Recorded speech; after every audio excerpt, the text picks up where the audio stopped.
이제 드디어 1장이 끝나고요. 2장 말씀, 마가복음 2장 말씀으로 넘어오게 되었습니다. 1장 우리가 마지막 후반부에서는요, 예수님께서 나병 환자를 고치시는 사건을 우리가 보았습니다. 나병 환자에게 고침을 받고 제사장에게 보이면서 아무에게나 얘기하지 말라 이렇게 말씀하셨는데 순종하지 못하고 동네로 들어가서 알리게 되므로 예수님께서는 동네에 들어가지 못하고 바깥 한적한 곳으로 나아가게 되셨죠. 하지만 사방에서 사람들이 예수님께로 몰려왔다 이렇게 표현하고 있습니다. 그렇게 1장이 마치게 되고요. 이제 2장으로 넘어오게 됩니다. 자, 2장 1절부터 2절까지 말씀 한 번 더 같이 읽도록 하겠습니다. 자, 시작. 수일 후에 예수께서 다시 가버나움에 들어가시니 집에 계시다는 소문이 들린지라 많은 사람들이 모여 문 앞에까지도 들어설 자리가 없게 되었는데 예수께서 그들에게 도를 말씀하시더니 아멘. 자, 예수님께서 이제 수일을 돌아다니셨어요. 원래 가버나움에서 많은 일들이 있었죠. 사역의 첫 시작이 가버나움이었습니다. 그래서 가버나움 회당에 들어가셔서 말씀을 가르칠 때에 그 말씀이 서기관들과 다르다라고 사람들이 놀랐고요. 그리고 가버나움에 귀신 들린 사람이 있었죠. 그래서 귀신을 내쫓게 되는 사건이 있었습니다. 또한 베드로의 집에 장모의 열병을 고치시는 그러한 사건도 있었고요. 그때가 안식일이었기 때문에 많은 사람들이 안식일로 인해서 찾아오지 못했지만 그 소문이 퍼짐으로 인해서 결국 안식일이 끝난 저녁에 사람들이 몰려오게 되고 예수님께서는 밤늦게까지 고치셨음을 우리가 보았습니다. 아침에 일어났는데 아침에도 사람들이 몰려왔는데 예수님께서는 제자들과 함께 다른 인근의 마을로 우리가 가자 하면서 그때 떠나시게 되었죠. 그리고 나서 수일이 지나서 다시 예수님은 가버나움으로 돌아오시게 되었다 이렇게 표현하고 있습니다. 그리고 집에 계시다는 소문이 들린지라 이렇게 나오고 있습니다. 여러분, 집이 어디 누구네 집일까요? 우리가 추측할 수 있는 집이 베드로의 집이죠. 베드로의 집에서 바로 장모의 열병을 고치고 장모가 그리고 예수님과 제자들에게 수종을 들었던 내용을 볼 때에 뭐 다른 집에 간 적은 없었고 우리가 추측할 수 있는 것은 딱 어떤 집이다 표현은 안 하시지만 우리가 추측할 때인데 시몬의 집, 베드로의 집으로 우리가 생각할 수 있습니다. 이제 소문이 들린 거예요. 예수님이 돌아다니신 그 상황들을 뭐 누가 계속 따라다녔는지는 모르겠지만 예수님이 오셨다라는 것을 듣고 그 집에 찾아오게 됩니다.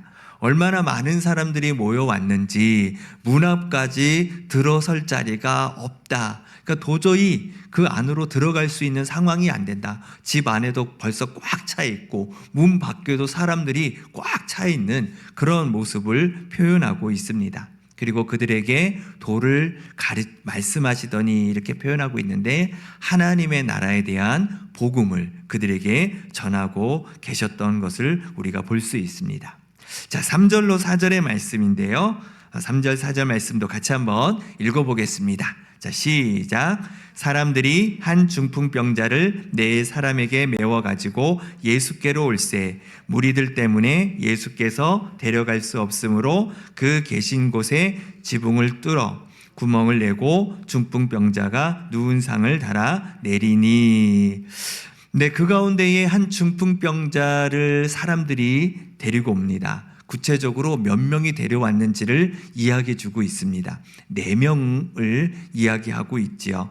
누운 상을 그대로 내렸다 이런 표현을 볼 때에 아마 침상을 양쪽 4명이 잡고 이렇게 내리는 아마 그러한 모습일 겁니다. 아마 침상채로 이 중풍병자가 걸을 수 없었으니까 침상채로 그냥 들고 오는 것을 보게 되죠. 사실 쉬운 일은 아닙니다. 그렇게 침상채로 병을 고치기 위해서 데려올 수 있다라는 것은 그 성경 어디에도 볼 수 없고, 이 장면은 마태, 마가, 누가 모든 장면이 다 나오는 내용이긴 하지만 여기서 그렇게 열심을 내어서 이 중풍병자의 병을 고치는 그러한 모습은 여기서 우리가 처음 볼 수 있는 부분이지요. 중풍은 다양한 유형이 있지만 마비가 오는 것입니다. 보통 뇌혈관에 막히는 경우 혈관이 터지는 그런 질환이지요. 그래서 보통 이 중풍을 뇌졸중으로 보통 우리가 이야기도 합니다. 여하튼 이 중풍병자를 데리고 오는데 너무나 많은 사람들이 있으니까 예수님께로 데려갈 수가 없는 것이죠. 너무나도 난감한 그 상황에서 그 사람들이 얼마나 열정을 가지고 있었으면 2층으로 지붕으로 올라가서 지붕을 뜯어내어서 구멍을 내어서 누운 그 상 그대로 내렸다, 이렇게 표현하고 있습니다. 이 부분에 있어서 그럴 수 있겠지 이렇게 우리가 생각할 수 있겠지만, 지붕을 뜯어서 구멍을 낼 수 있는 게 과연 가능한 것인가? 그리고 또 본인 집도 아니고 남의 집이잖아요. 베드로 집일 수도 있는데요. 그 집에 있는 지붕을 뜯어낸다는 게 이게 과연 가능할까? 그리고 구멍을 내면은 밑에 있는 사람들이 있을 텐데 그 구멍을 뚫다가 밑에 있는 사람들이 다칠 수도 있는데 어떻게 이렇게 할 수 있을까? 좀 여러 가지 많은 이 지붕에 대한 부분을 우리가 볼 수 있을 것 같습니다. 근데 고대 이스라엘의 가옥을 우리가 좀 살펴보면 조금 이해가 될 수 있을 것 같습니다. 스크린 한번 이미지 하나 보여주시겠습니까? 네, 이렇게 보면은요, 이스라엘 고대 그 집들은 이런 식으로 이 벽 쪽은 돌로 이렇게 세워져 있습니다. 집의 기초를 세우는 것이죠. 하지만 지붕까지는 돌로 세울 수가 없게 됩니다. 아무래도 이제 돌을 쓰기 위해서는 여러 가지 많은 또 사람도 많이 필요하고 또 그거에 따른 또 필요한 아무래도 비용도 들게 되고 여러 가지 드니까 위에는 그렇게 크게 많이 하지는 않습니다.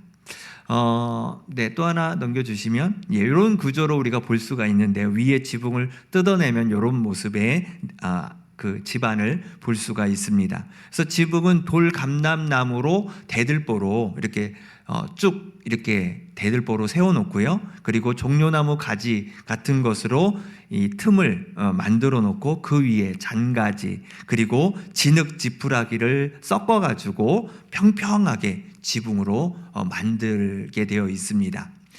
이 지붕은 끊임없이 관리를 해줘야 됩니다. 비가 올 때도 또 물이 셀 수도 있고요.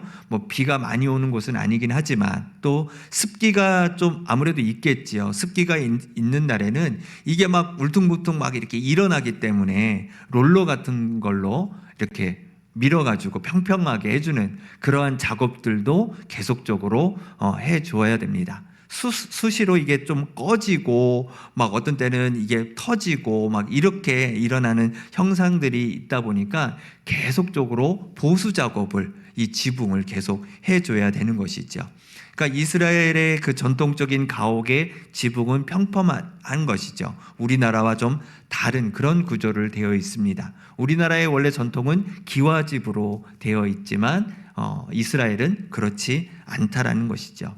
그래서 그 대들보 위에다가 흙을 여러 겹으로 발라가지고 만든 그런 모습이 흙 지붕으로 되어 있는 그러한 가옥의 모습입니다. 그래서 침상을 그대로 내린다라는 모습은 이런 모습이라는 것입니다. 그래서 흙과 이 여러 가지 나무 가지들을 다 걷어내는 거죠. 뚫는 게 아니라 걷어내는 모습이기 때문에 밑에 사람이 있어도 그것들이 무너지지 않고 걷어내는 방식입니다. 그래서 대들보는 그대로 있고 대들보는 움직일 수 없으니까요. 대들보는 그대로 두고 여러 가지 종려나무 가지나 또 이파리나 이런 진흙으로 엮여진 것들을 걷어내는 그러한 모습을 볼 수가 있습니다. 그래서 물리적으로는 이것을 걷어내는 것은 그렇게 어렵지 않은 그런 일임을 볼 수가 있는 것이죠. 하지만 이런 일들이 이게 쉬운 일은 아니죠. 번거로운 일이에요. 쉽게 이것을 해결할 수 있는 그런 부분은 아니라는 것을 우리가 볼 수가 있습니다. 그만큼 이 네 사람이 정말 믿음을 가지고 예수님이 아니면 고칠 수 없다라는 그런 믿음을 가지고 바로 예수님 앞에 나왔을 때에 지붕을 뜯어내는 그런 번거로움과 수고로움이 있지만 그럼에도 불구하고 고칠 수만 있다면 그런 마음을 가지고 바로 지붕을 뜯어내는 그들의 믿음을 볼 수가 있습니다. 또 한 가지로는 아무래도 말씀이 선포되어지는 아주 은혜로운 그러한 장소잖아요. 그러다 보니까 이 지붕을 뜯어내는 그리고 환자를 침상으로 내려내는 이런 부분에 있어서 아마 집주인의 심정도 이렇게 썩 좋지는 않았겠지만 그럼에도 불구하고 이것을 허용하고 바라보는 그런 모습을 볼 때에 그래서 이 집주인도 온유한 사람이 아닐까. 베드로 오면 당연히 그럴 수 있겠다 우리가 생각할 수 있지만 베드로가 아닌 다른 집이었다면 이런 상황을 허용하는 것은 쉽지 않았을 것이다. 이렇게 우리가 생각해 볼 수 있는 부분입니다. 자, 너무 많이 넘겼네요. 네. 5절 말씀으로 우리 넘어가도록 하겠습니다. 5절 말씀 같이 한번 읽겠습니다. 자, 시작. 예수께서 그들의 믿음을 보시고 중풍병자에게 이르시되 작은 자야 내 죄사함을 받았느니라 하시니. 자, 이 말씀, 이 본문의 내용이 오늘 본문에서 좀 중요한 부분이기도 합니다. 그러면서 이 본문의 내용이 우리가 오해를 가장 많이 하는 부분이고 또 많은 해석 부분에 있어서도 조금 이 해석을 너무 좀 쉽게 생각하는 것은 아닌가라는 그러한 본문의 내용이기도 합니다.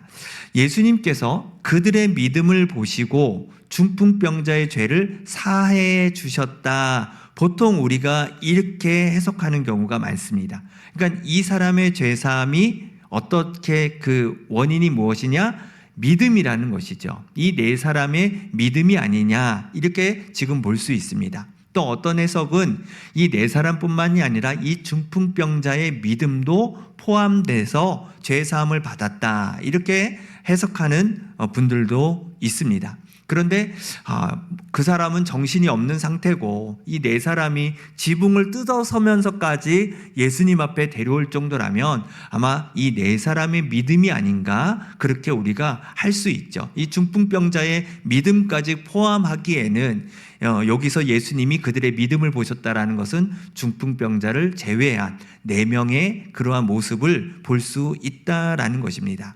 그런데 우리가 이 해석에 있어서 문제는 잘 생각해 보십시오. 다른 사람이 믿음을 가지고 기도하면 내 옆 사람의 죄가 사해지냐는 거예요. 잘 생각해 보세요. 우리가 누구를 위해서 저 사람 죄를 용서해 주십시오. 우리가 그렇게 기도하면 그 사람의 죄가 사함을 받습니까? 헷갈리십니까? 잘 모르십니까? 이게 말이 안 되는 거예요. 기독교적인 우리 세계관 속에서는 이런 경우가 없죠.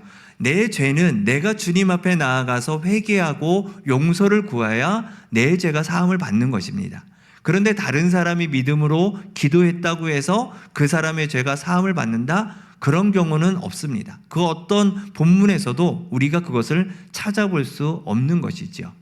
그렇기 때문에 이 본문은 인과관계가 아니라는 거예요.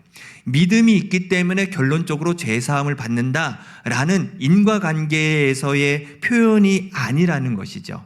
이것은 문장이 다른 문장이라는 것입니다.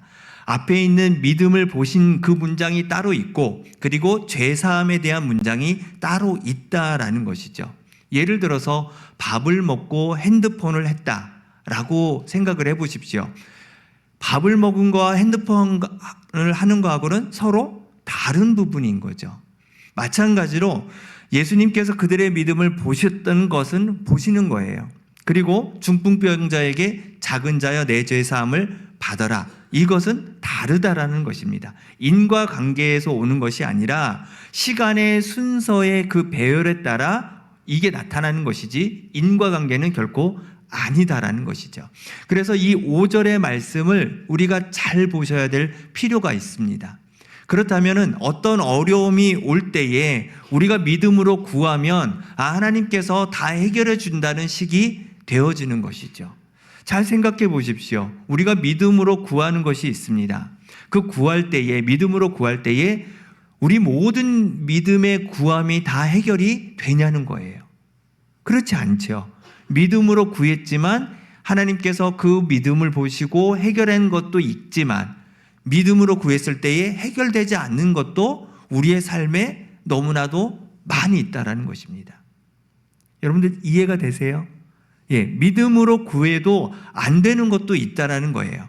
그런데 또 하나는 믿음으로 구하지 않았는데도 하나님께서 해결해 주신 것도 우리 삶에 있다라는 거예요.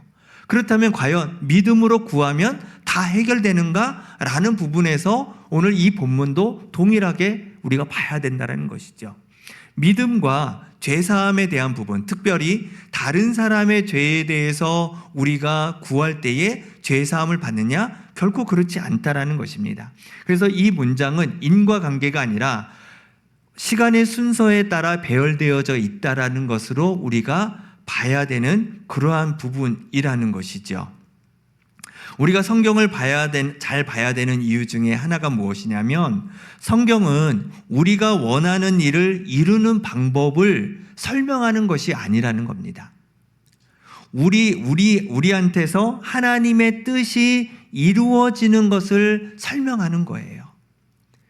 우리의 무엇인가를 바라는 것으로 하나님께서 이러한 방법으로 하나님 앞에 구해야 되는구나, 우리가 믿음으로 구하면 죄사함을 받는 거구나, 이렇게 우리가 받는 것이 아니라 하나님의 뜻이 우리를 통해서 역사한다라는 것을 알려주는 책이 바로 성경이라는 것입니다. 그래서 오늘 이 본문의 내용을 우리가 잘 볼 필요가 있다라는 것이죠. 우리가 잘못 볼 경우에는 믿음과 죄사함의 연결이 다른 사람의 죄에 대한 부분이 해결되어진다면 이 본문의 내용은 우리가 잘못 해석할 수 있다라는 것이죠. 그래서 이 본문이 묶여져 있지만 나누어져 있는 그러한 내용이다라는 사실을 여러분들이 이 내용을 잘 보시기를 바랍니다.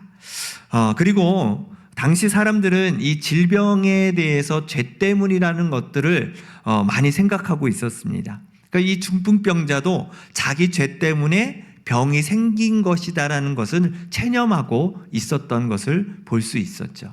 그 가운데에서 지금 예수님께서 죄사함을 선포하고 있다라는 것입니다. 왜 예수님께서는 이 죄사함을, 그냥 병을 고쳐주시면 되는데 이 죄사함에 대한 선포를 하신 그 이유가 무엇일까? 우리 6절로 또 7절 말씀 한번 더 보면서 내용을 더 살펴보도록 하겠습니다. 자, 6절 7절 말씀 같이 읽어보겠습니다. 시작. 어떤 서기관들이 거기 앉아서 마음에 생각하기를 이 사람이 어찌 이렇게 말하는가? 신성모독이로다. 오직 하나님 한 분 외에는 누가 능히 죄를 사하겠느냐. 아멘. 갑자기 이제 서기관들이 이제 등장을 하게 됩니다. 자, 이제 2장부터는요, 이제 3장까지 계속적으로 이 유대 종교 지도자들과 논쟁하는 내용들이 이제 나타나기 시작합니다. 그 전에는 사람들이 환영하고 병을 고치고 귀신을 쫓아내고 또 하나님의 말씀이 선포되어지는 것에 대한 환영이 있었다면, 이제부터는 2장부터는 서기관들, 유대 종교 지도자들의 계속적인 공격이 들어오게 되는 것을 보게 됩니다. 그 첫 번째가 바로 오늘 본문의 내용인 것이죠. 예수님에 대한 그 병고침에 대한 소문이 갈릴리를 지나서 사마리아, 이제 유대 땅까지 지나게 되고, 예루살렘에 있었던 제사장, 서기관, 사두개인, 바리새인, 아마 이 사람들까지 이 내용들이 들어가게 되었을 것이죠. 아마 제사장, 그 당시에 종교 지도자 중에 최고였던 제사장들을 통해서 아마 서기관들이 이렇게 파견이 되는 것을 우리가 볼 수가 있는 것이죠. 예수가 누구냐? 한번 그 사람을 알아봐라 하면서 아마 보낸 사람들이 서기관일 것입니다. 전에도 한번 말씀을 드렸어요. 서기관들의 역할이 이 당시 유대 1세기 이 이전부터의 역할이 굉장히 컸다라는 것을 전에 한번 설명을 드렸습니다. 포로 이후에 에스라 선지자, 우리가 에스라서에 나오는 것처럼 에스라가 제사장이었고 서기관의 역할을 감당했었죠. 그때 느헤미야와 함께 영적 부흥이 일어나기 시작을 했습니다. 그래서 성전을 재건을 했죠. 포로 후기 후에요. 성전을 재건했지만 또 그 성전이 또 로마 시대에 와서 또 허물어지고 이런 일들이 일어나게 되다 보니까 성정 중심이었던 그들의 신앙이 이것으로는 안 된다. 그러면서 그들이 각성을 하게 되지요. 그래서 하나님의 말씀, 토라, 모세 오경을 중심으로 해서 역사서를 기록하게 되고 그리고 여러 가지 많은 기록들의 사본들을 모아서 말씀을 가르치는 일에 집중하기 시작하는 것입니다. 그 역할이 누구냐? 이 서기관들이 그 역할을 했던 것이죠. 이 서기관 중에는 제사장들도 있었고 또 바리새인들도 있었습니다. 또 그냥 서기관의 역할을 했던 사람들이 있었던 것이죠. 이들을 통해서 민족 공동체가 말씀 중심으로 세워지는 그러한 유대교가 세워지는 그 시기였던 것입니다. 그때 이들이 또 율법을 많이 알고 있었기 때문에 여러 가지 많은 집필을 하거나 또 사본을 계속적으로 쓰는 일들 그리고 교육하는 일들을 감당했던 사람들이 이 서기관이었던 것이죠. 이 서기관들이 예수님이 죄사함에 대한 이야기를 하니까 어떻게 저 사람이 죄사함에 대해서 선포하지? 이것은 하나님이 하시는 일인데 유일하신 하나님만이 하실 수 있는 이 영역을 왜 저 사람이 얘기를 하는 거지? 저거는 신성 모독이야. 이렇게 지금 이야기를 하고 있는 것입니다. 병고침은 구약 시대에도 있었습니다. 선지자들을 통해서 구약의 사람들이 고침을 받는 일들이 있었죠. 예수님이 지금 이스라엘 땅에서 병 고치는 그런 일들이 계속 일어나는 것에 대해서 인정은 하고 있었던 거예요. 그래도 사람이라도 그런 능력을 하나님께 받았으면 고칠 수 있겠지. 이렇게도 생각을 할 수 있었지만 이 죄사함의 영역은 그럴 수 없다라는 것이죠. 사람이 할 수 있는 것이 아니라 그것은 하나님만이 할 수 있다. 지금 그들이 그렇게 생각하고 있던 것입니다. 그래서 8절에서 9절로 우리가 보시면은요. 8절 9절도 같이 한번 읽어보겠습니다. 자, 시작. 그들이 속으로 이렇게 생각하는 줄을 예수께서 곧 중심에 하시고 이르시되 어찌하여 이것을 마음에 생각하느냐? 중풍병자에게 내 죄사함을 받았느니라 하는 말과 일어나 내 상을 가지고 걸어가라 하는 말 중에서 어느 것이 쉽겠느냐? 아멘. 예수님께서는 서기관들이 무슨 생각하고 있는지를 꿰뚫어 알고 계셨던 것이죠. 그러면서 물어보십니다. 중풍병자에게 죄사함을 받으라라는 말이 쉽겠느냐? 일어나 내 상을 가지고 걸어가라. 그러니까 병을 고치는 것이 더 쉽겠느냐? 이렇게 지금 물어보고 계십니다. 여러분들은 어떻게 생각하세요? 무엇이 더 쉽습니까? 질문이었는데 네, 병을 고치는 것은 병을 고치는 것으로 끝날 수 있습니다. 그런데 이 죄사함은 병 고침의 그 이상인 것이죠. 이 병 고침과 더불어서 죄사함과 더불어서 병도 같이 고쳐지는 거예요. 그러니까 병 고침보다 죄사함이라는 영역이 훨씬 더 넓은 것이죠. 그러니까 더 어려운 거예요. 그러니까 예수님이 물어보시는 거예요. 병 고침을 얘기하는 게 더 낫겠어? 죄사함을 받으라는 말이 더 낫겠어? 무엇이 더 어렵겠느냐? 병 고침으로 말하는 것이 더 쉬운 것이다. 그런데 내가 죄사함을 말한다는 얘기는 내가 죄사함을 얘기했는데도 불구하고 병을 못 고쳤다. 그렇다면은 죄사함을 말하는 나는 거짓말쟁이고 잘못된 것이다. 이렇게 표현하고 있는 것이죠. 그 얘기는 바로 예수님이 누구시냐라는 것을 지금 이 자리에서 드러내고 계시는 것을 우리가 볼 수 있다는 얘기죠. 다시 말해서 죄사함을 선포하는 분이 하나님이시라면 바로 예수님께서 하나님이시라는 것을 지금 밝히고 있는 그러한 내용이라는 것입니다. 그래서 10절에 그렇게 지금 말씀하고 계시죠. 10절도 같이 한번 읽어보겠습니다. 자, 시작. 그러나 인자가 땅에서 죄를 사하는 권세가 있는 줄을 너희로 알게 하려 하노라 하시고 중풍병자에게 말씀하시되, 여기서 인자는 예수님을 말씀하고 계세요. 인자는 그냥 우리가 뭐 한자로 뭐 그냥 하면은 사람의 아들인 것이죠. 그렇게도 표현하고 있지만 또 하나는 여기서 바로 구약에서 이야기하는 구원자 메시아에 대한 본인을 드러내고 있는 그러한 모습이라는 것이죠. 인자는 구약에서 다니엘서에 나옵니다. 인자 같은 이라고 용어를 사용하고 있죠. 이것은 메시아적인 의미를 가지고 있는 그러한 내용입니다. 동일하게 그것을 2장 10절 말씀에서 자신을 인자라 이렇게 지금 표현하고 있는 것입니다. 그리고 그 인자가 땅에서 죄를 사하는 권세가 있는 줄 너희로 알게 하려 하노라. 이제 자신을 드러내고 있는 그러한 모습을 보게 됩니다. 그 이전에는요, 귀신들이 하나님의 아들이라고 그렇게 막 표현했을 때에 조용히 하라고 잠잠하라고 그렇게 말씀을 하시지요. 또 병을 고쳤을 때에도 나병 환자에게 자신을 알리지 말라 이렇게 지금 말씀하셨는데 이제 와서는 예수님께서 자신이 바로 메시아 하나님께서 보낸 하나님의 아들 이것을 드러내고 있는 그러한 모습을 보게 되었다라는 것입니다. 왜 예수님께서는 이제 자신을 드러내기 시작했을까요? 지금까지 이제 예수님은 드러내고 싶지 않으셨어요. 그런데 예수님께서 병을 고치시는 일들, 하나님의 나라에 대한 말씀을 선포하시는 일들, 병을 고치고 귀신을 쫓아내는 그 일들이 하나님의 나라의 실제를 보여주고 있는 그러한 모습이었죠.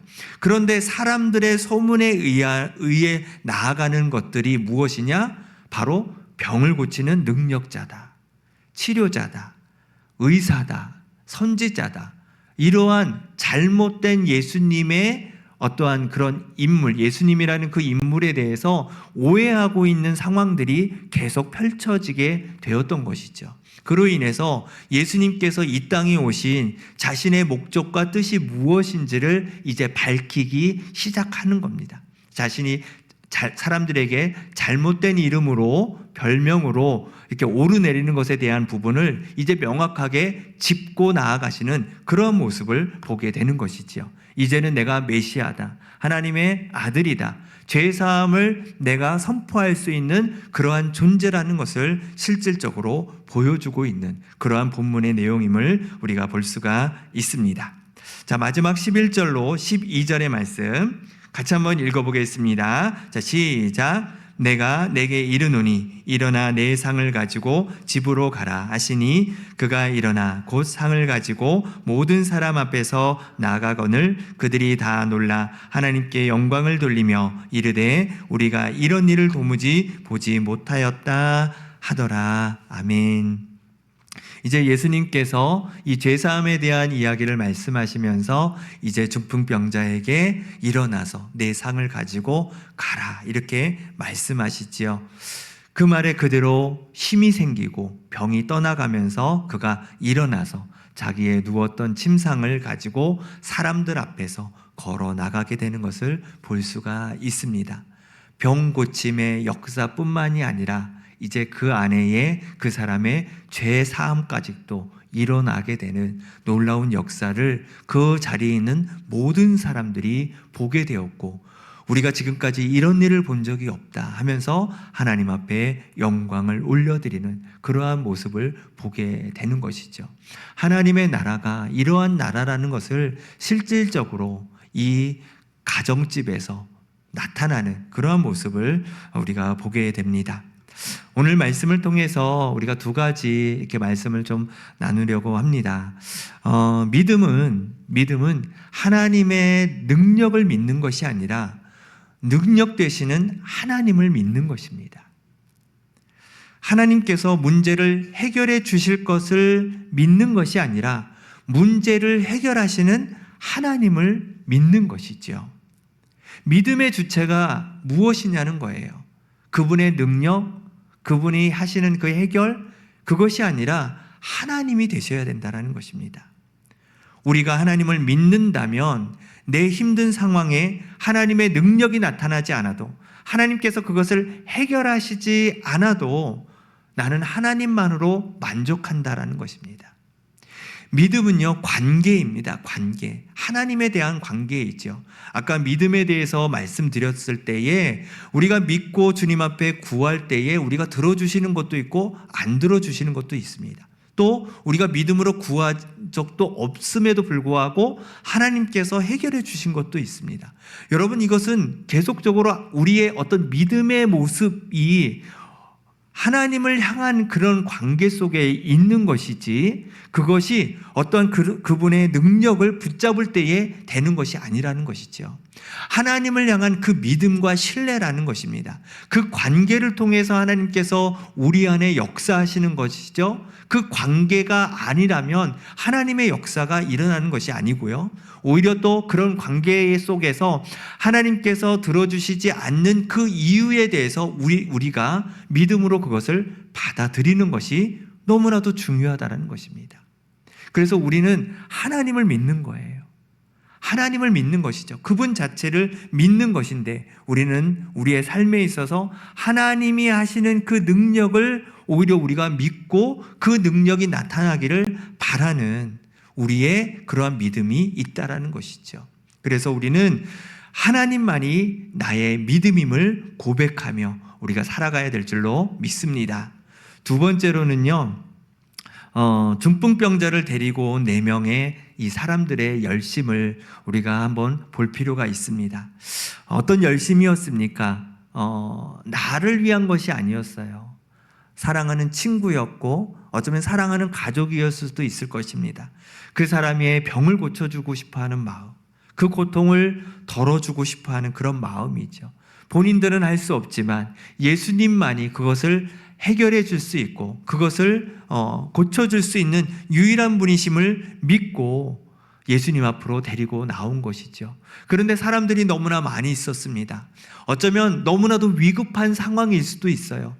정말 숨이 넘어갈 수밖에 없는 그런 위급한 상황 속에서 예수님을 찾아왔는데 예수님을 만날 수가 없는 것이죠. 어쩌면 그 자리에서 이제 그만하자, 우리가 할 수 있는 최선을 다하지 않았느냐, 이제 포기하자, 예수님을 만날 수 없을 것 같다. 어쩌면 그들은 그 앞에서 포기할 수 있었을 것입니다.